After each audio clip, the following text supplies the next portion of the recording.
구원에 이르는 지혜 제1장 완전한 지혜 두 번째 시간입니다. 거듭남과 영적 성장이라는 소제목 하에 7개의 질문으로 구성되어 있습니다. 질문을 먼저 읽어보도록 하겠습니다. 1번 요한복음 3장 5절에서 예수님은 사람이 하나님의 나라에 들어가려면 먼저 어떻게 되어야 한다고 하시나요? 2번 히브리서 5장 12절에서 기자는 매우 안타까운 심정을 피력하고 있습니다. 기자가 안타까워하는 것은 무엇인가요? 3번 히브리서 6장 1, 2절에서 기자는 성도들에게 그리스도의 도의 초보를 버리고 완전한 대로 나아가라고 합니다. 그리스도의 도의 초보가 무엇인가요? 4번 완전한 데는 무엇인가요? 5번 고린도전서 2장 6절에서 사도 바울은 우리가 온전한 자들 중에서는 지혜를 말한다고 합니다. 온전한 자는 어떤 사람을 말하나요? 6번 고린도전서 3장 1절에서 사도 바울은 형제들아 내가 신령한 자들을 대함과 같이 너희에게 말할 수 없다고 합니다. 신령한 자는 어떤 사람을 말하나요? 7번 요한일서 2장 12절 이하에서 사도 요한은 아이들과 청년들과 아비들을 구분하여 말합니다. 구분의 기준이 무엇인가요? 자, 이렇게 해서 모두 7개의 질문입니다.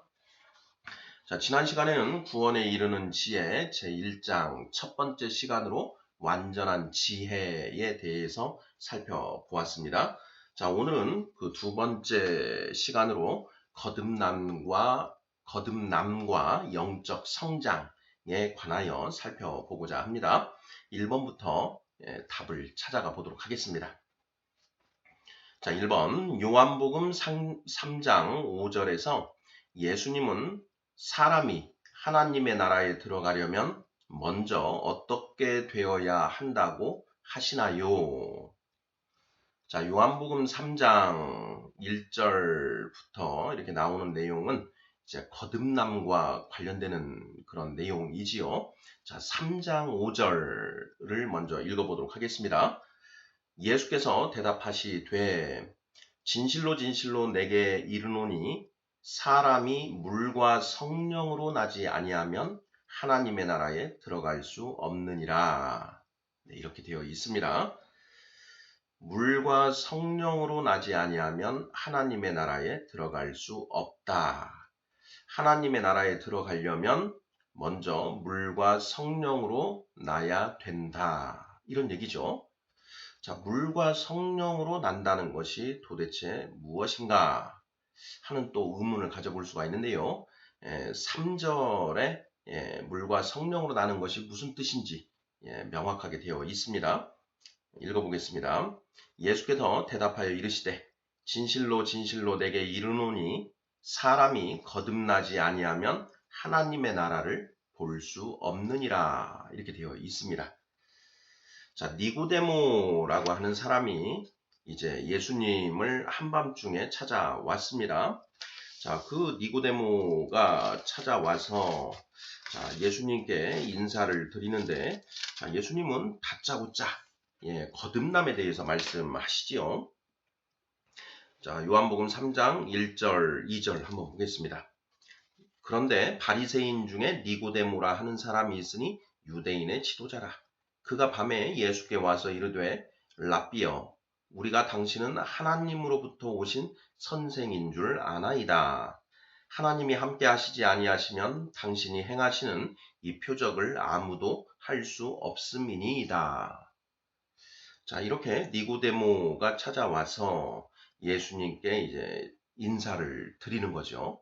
자, 그런데 예수님께서 가타부타 말씀을 하시지 않으시고 대뜸 하시는 말씀이 3절 예수께서 대답하여 이르시되 진실로 진실로 내게 이르노니 사람이 거듭나지 아니하면 하나님의 나라를 볼 수 없느니라. 이렇게 말씀을 하십니다.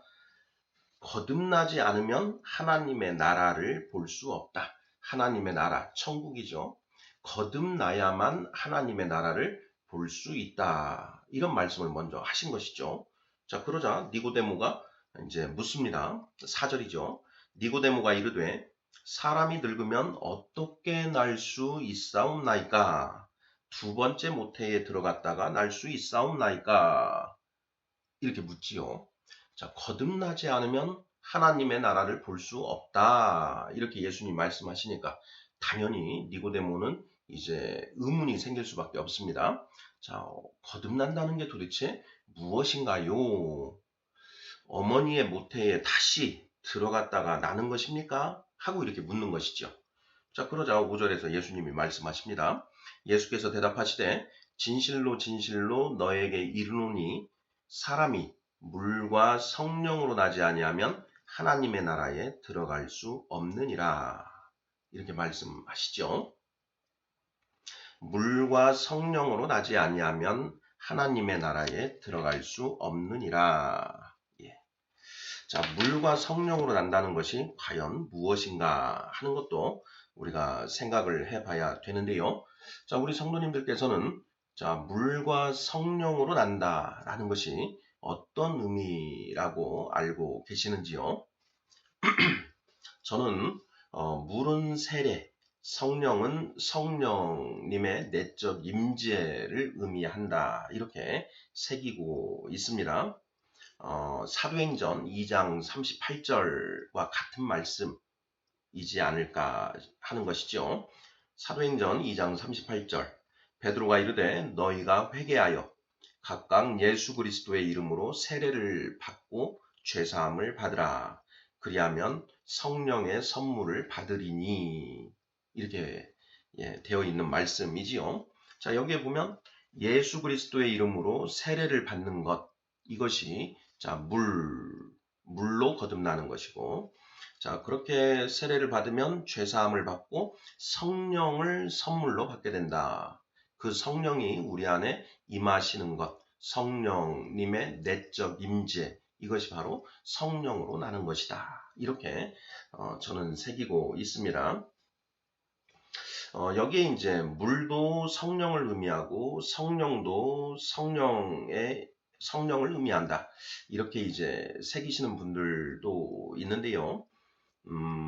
같은 물이라도 때로는 그 의미가 좀 다르게 쓰여지는 경우가 성경에는 분명히 있습니다. 그래서 그 요한복음 3장 5절에 물과 성령으로 거듭나는 것, 여기에서 물은 세례, 성령은 성령의 내적 임재를 의미한다. 이렇게 새기는 게 맞지 않을까 이렇게 생각이 듭니다. 자, 2번 문제 보겠습니다. 히브리서 5장 12절에서 기자는 매우 안타까운 심정을 피력하고 있습니다. 기자가 안타까워하는 것은 무엇인가요? 하는 질문입니다. 히브리서 5장 12절을 읽어보겠습니다. 때가 오래되었으므로 너희가 마땅히 선생이 되었을 터인데 너희가 다시 하나님의 말씀의 초보에 대하여 누구에게서 가르침을 받아야 할 처지이니 단단한 음식은 못 먹고 젖이나 먹어야 할 자가 되었도다. 이렇게 되어 있습니다. 자, 히브리서는 누가 썼는가에 대해서 이제 학설 대립이 있지요. 사도 바울 선생이 썼다라는 이제 그런 견해가 하나가 있고 또 다른 견해는 뭐 디모데가 썼다 이렇게 하는 견해가 또 있습니다. 또 그 사도 바울의 동역자인 실라가 썼다라고 하는 이제 그런 견해도 있는 걸로 알고 있습니다. 자, 누가 그걸 썼든 간에 모든 성경은 하나님의 감동으로 된 것이다. 그 성경의 저자는 성령님이시다 라는 것 우리가 잘 알고 있지요. 단순히 이걸 기록한 사람은 기자다. 이렇게 되는 거니까 누가 썼냐 하는 것이 반드시 뭐 본질적으로 중요한 문제는 아니다. 이렇게 보면 될 것 같고요. 자, 히브리서 5장 12절을 보면 기자가 안타까운 심정을 피력하고 있습니다.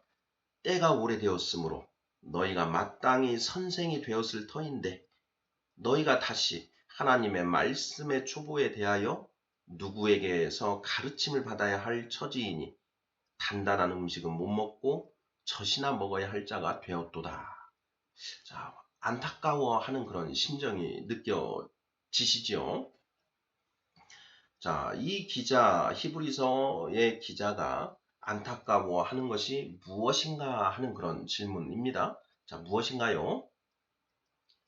너희가 때가 오래되었으므로 너희가 예수 그리스도의 이름으로 세례를 받고 성령을 받아서 거듭난 지가 오래되었으므로 지금쯤이면 마땅히 선생이 되어 있어야 하는데 너희가 선생이 되어 있지는 못하고 아직도 젖이나 먹어야 할 그런 처지이니 이게 도대체 무슨 일이냐 하는 그런 의미 아니겠습니까?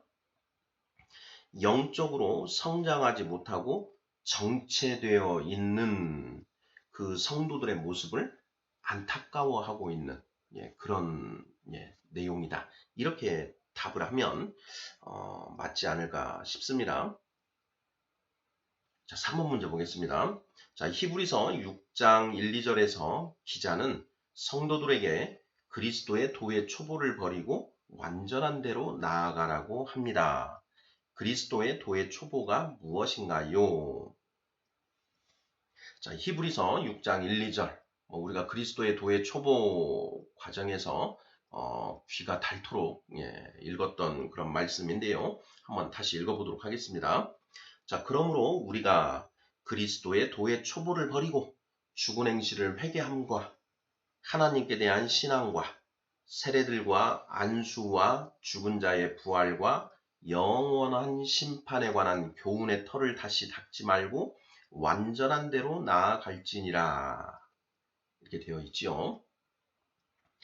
자, 도의 초보를 버리고 그 털을 다시 닦지 말고 완전한 대로 나아가라 라는 것이 핵심 요지입니다. 자, 여기에 도의 초보가 무엇인가 하는 것이 이제 질문입니다. 자, 그리스도의 도의 초보를 버리고 이렇게 되어 있죠. 자, 그리스도의 도의 초보가 무엇이냐? 히브리서 5장 12절에 보면 하나님의 말씀의 초보라는 표현이 나옵니다. 자, 그리스도의 도의 초보. 도라는 것은 어떻게 살아야 하는가에 대한 답이라고 했습니다. 자, 예수 그리스도, 예수님이 어떻게 살아야 하는가에 대한 답을 주셨는데 그러한 도의 기초에 해당되는 것들이라는 뜻으로 해석을 하면 충분하지 않을까 이런 생각이 드는데요. 자, 그러한 도의 초보에 6가지가 있다. 그 6가지를 히브리서 6장 1, 2절이 이렇게 열거하고 있다라고 했습니다. 그것이 무엇인가? 첫째, 죽은 행실을 회개하는 것. 둘째, 하나님께 대한 신앙. 세 번째, 세례들에 관한 교훈. 네 번째, 안수에 관한 교훈. 다섯 번째, 죽은 자의 부활에 관한 교훈. 마지막 6번째로 영원한 심판에 관한 교훈. 이렇게 된다라고 했죠. 그리스도의 도의 초보 6가지 정리하는 그런 문제이고요. 자, 다음 문제입니다. 4번. 완전한 데는 무엇인가요? 하는 질문입니다. 그리스도의 도의 초보를 버리고 그 교훈의 털을 다시 닦지 말고 완전한 대로 나아가라. 이렇게 되어 있습니다. 자, 완전한 대가 분명히 있다라는 것이죠. 그럼 완전한 대라는 게 도대체 무엇일까 하는 그런 질문인 것입니다. 자, 매우 중요한 질문인데요. 자, 우리 성도님들 뭐라고 답을 하시겠습니까? 항상 우리가 답을 할 때에는 성경 66권에서 답을 찾는 게 중요하다고 했지요. 저는 이렇게 3가지의 말씀을 이 답으로 완전한 대에 대한 답으로 한번 제시를 해봤는데요. 자, 먼저 잠언 2장 7절입니다. 그는 정직한 자를 위하여 완전한 지혜를 예비하시며 이렇게 되어 있습니다. 정직한 자를 위하여 완전한 지혜를 예비하셨다. 누가요? 여호와 하나님께서 정직한 자를 위하여 완전한 지혜를 예비하셨다. 그 어디에 예비하셨습니까? 성경 66권. 자, 우리에게 은혜로 주신 것. 바로 성경 66권에 기록된 말씀이지요. 그 66권 기록된 말씀 속에 완전한 지혜를 예비해 두셨다. 그 완전한 지혜를 완전한 대라고 이렇게 표현한 것이다. 이렇게 답을 해보는 것이죠. 자, 또 디모데후서 3장 15절입니다.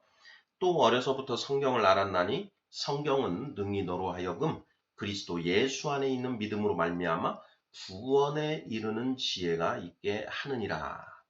구원에 이르는 지혜.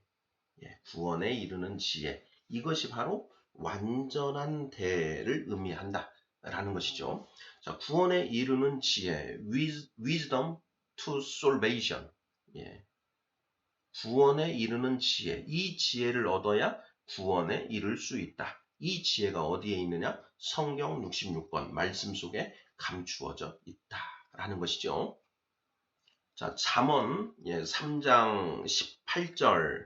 지혜는 그 얻은 자에게 생명나무라. 지혜를 가진 자는 복되도다. 이렇게 되어 있습니다. 생명나무. 에덴 동산에 생명나무가 있고 선악을 알게 하는 나무가 있었지요. 자, 그 중에 선악을 알게 하는 나무의 열매를 먹는 바람에 원죄가 생겨나게 되었고 아담과 하와가 에덴 동산에서 쫓겨나게 되었지요. 자, 그리고 그 아담과 하와를 쫓아내시면서 그 생명나무로 가는 길을 그 불과 그룹들로 지키게 하셔서 가지 못하게끔 생명나무로 접근하지 못하게끔 막으셨다라는 내용이 창세기 3장 22, 23, 24절에 기록되어 있는 것이지요. 자, 그런데 그 생명나무가 무엇이냐? 지혜는 그 얻은 자에게 생명나무라. 지혜를 가진 자는 복되도다. 생명나무에 지혜가 이렇게 열린다. 이렇게 읽혀지지 않으십니까? 잠언 3장 13절부터 18절까지가 한 묶음의 말씀인데 한번 읽어보도록 하겠습니다. 잠언 3장 13절부터입니다.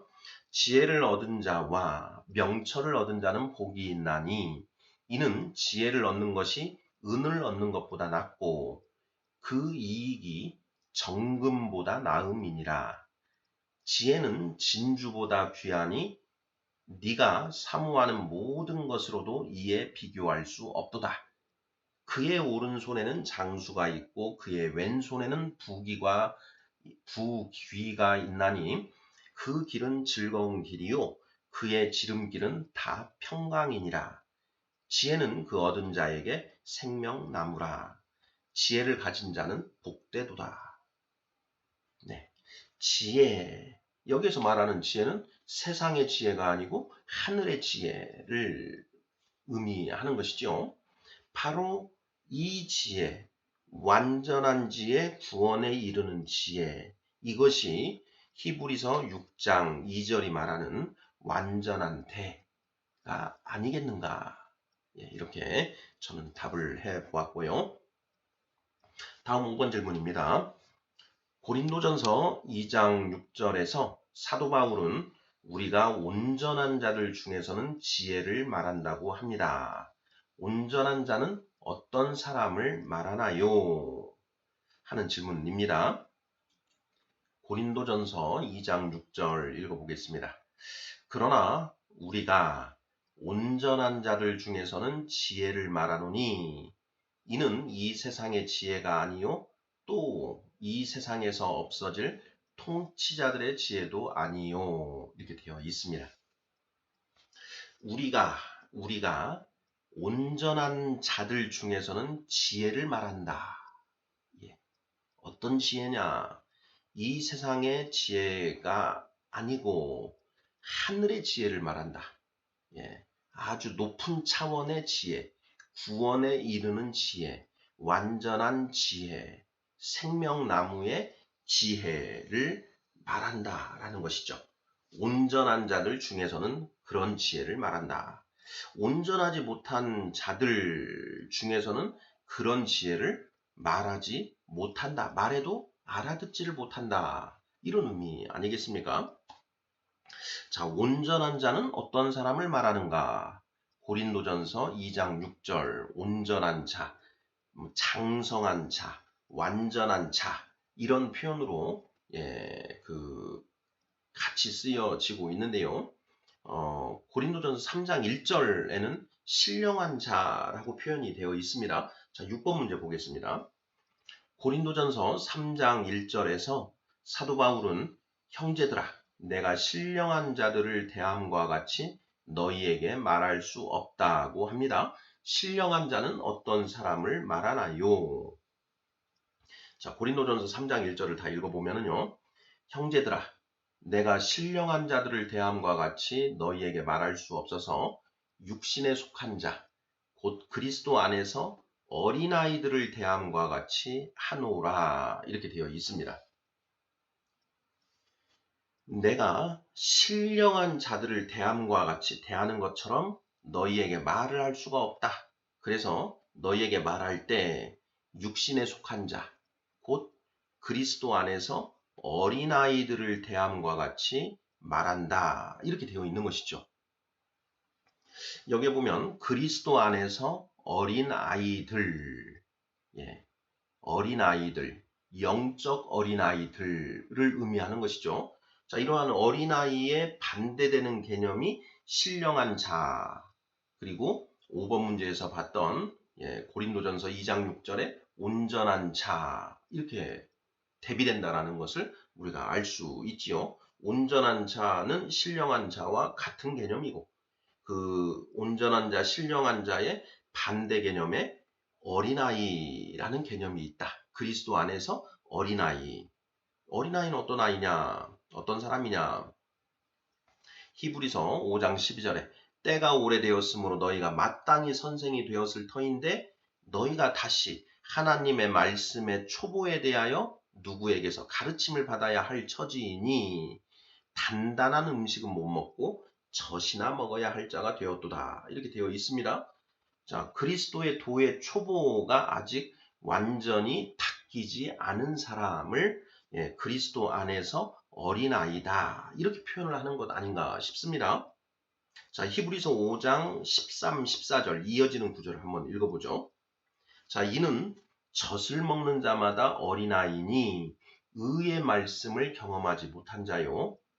단단한 음식은 장성한 자의 것이니 그들은 지각을 사용함으로 연단을 받아 선악을 분별하는 자들이니라. 이렇게 되어 있습니다.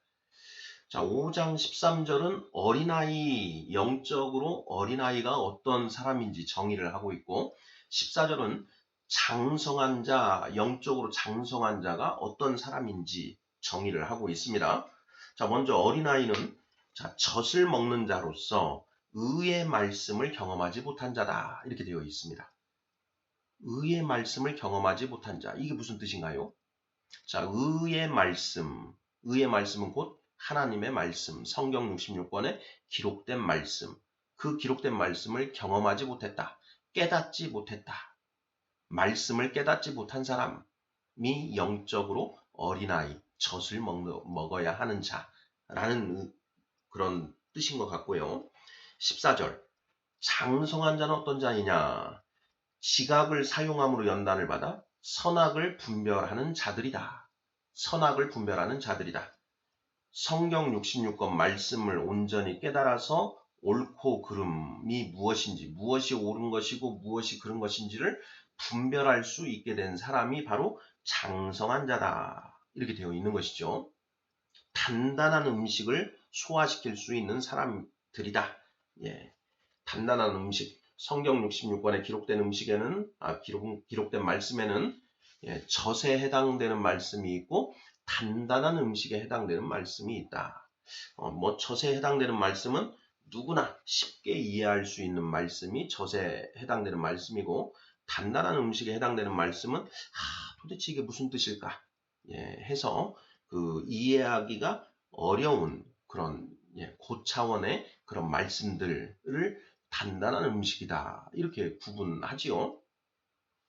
어린아이들은 그런 단단한 음식을 소화시킬 수 있는 아직 그런 단계가 안 된 그런 사람들을 가리키고, 장성한 자는 그 단단한 음식까지도 온전히 소화할 수 있는 자다, 이런 표현인 것이죠. 자, 신령한 자는 어떤 사람을 말하는가? 온전한 자, 장성한 자. 자, 지각을 사용함으로 연단을 받아, 훈련을 받아 선악을 분별하는 자들이다. 장성한 자의 특성이 있지요. 자, 첫째도 겸손, 둘째도 겸손, 셋째도 겸손입니다. 진짜 장성한 자들은 겸손하죠. 자기가 성경 말씀을 상당히 깨닫고 있음에도 불구하고 여전히 내가 성경 말씀을 잘못 해석하는 것은 아닌지, 그 말씀을 온전히 깨닫고 있지 못할 가능성을 충분히 인정하면서 계속 하나님의 뜻이 무엇인지 그 말씀을 온전히 이해하기 위해서 절치부심하고 부단히 노력하는 사람, 이런 사람이 장성한 자인 것이죠. 사도 바울 선생이 장성한 자의 경지에 올라서서 선줄로 생각하는 자는 넘어질까 조심하라 라는 그런 말씀을 스스로에게도 하는 것이지요. 그래서 장성한 자는 겸손합니다. 말씀 앞에 겸손한 사람이 장성한 자다. 오히려 어린아이들은 자기가 말씀을 다 깨달은 줄 알고 다른 사람들을 무시하고 이런 경우가 더 많지요. 그 부분을 우리가 좀 염두에 둘 필요가 있겠습니다. 자, 6번 문제. 신령한 자는 어떤 사람을 말하나요? 장성한 자다. 장성한 자는 어떤 사람이냐? 지각을 사용함으로 연단을 받아 선악을 분별할 수 있게 된 사람이다. 히브리서 5장 14절. 자, 마지막 7번 문제입니다. 자, 요한일서 2장 12절 이하에서 사도 요한은 아이들과 청년들과 아비들을 구분하여 말합니다. 구분의 기준이 무엇인가요? 하는 질문입니다. 자, 요한일서 2장 12절로 14절까지 읽어보도록 하겠습니다. 자녀들아, 내가 너희에게 쓰는 것은 너희 죄가 그의 이름으로 말미암아 사함을 받았음이요. 13절. 아비들아, 내가 너희에게 쓰는 것은 너희가 태초부터 계신 이를 알았음이요. 청년들아, 내가 너희에게 쓰는 것은 너희가 악한 자를 이기었음이라. 14절. 아이들아, 내가 너희에게 쓴 것은 너희가 아버지를 알았음이요. 아비들아, 내가 너희에게 쓴 것은 너희가 태초부터 계신 이를 알았음이요. 청년들아, 내가 너희에게 쓴 것은 너희가 강하고 하나님의 말씀이 너희 안에 거하시며 너희가 흉악한 자를 이기었음이라. 아멘. 12, 13절에서 자, 자녀들아, 아비들아, 청년들아 이렇게 쓰고 있고요.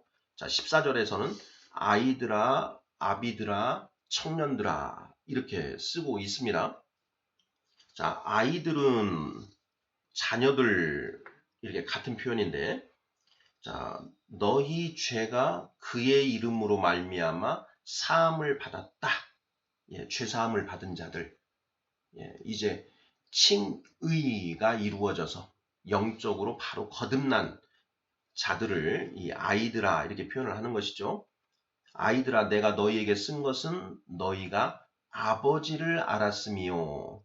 이제 성부 하나님을 이제 알게 된 사람들을 아이들아 이렇게 표현을 하는 것이죠. 다음에 아이 다음에는 청년인데요. 자, 청년은 어떤 존재냐? 13절에서 너희가 악한 자를 이기었다 이렇게 돼 있죠. 악한 자.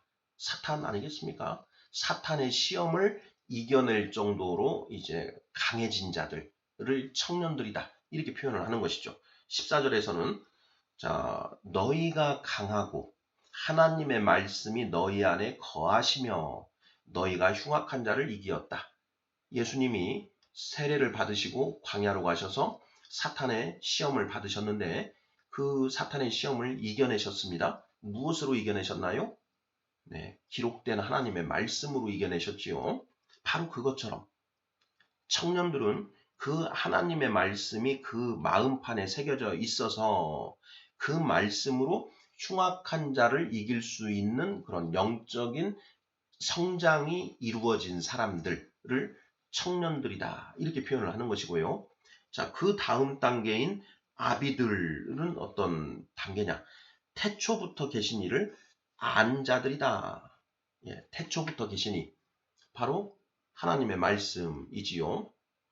태초에 말씀이 계시니라. 그 말씀이 하나님과 함께 하셨으니 곧 하나님이시라. 요한복음 1장 1절 아니겠습니까? 태초부터 계시니 곧 성자 하나님, 하나님의 말씀, 하나님의 말씀을 알았다, 깨달았다라는 것이죠. 성경에서 알다라는 그런 표현은 뭐 야다라고 하는 그 헬라어라고 합니다. 그래서 뭐 히브리어인지는 잘 모르겠는데요. 자, 그 야다는 완전히 경험해서 구석구석 아는 것. 예. 그 부부가 서로 육체 관계를 통해서 상대에 대해서 속속들이 아는 것. 이것을 의미한다. 이렇게 그 해설이 되어 있습니다.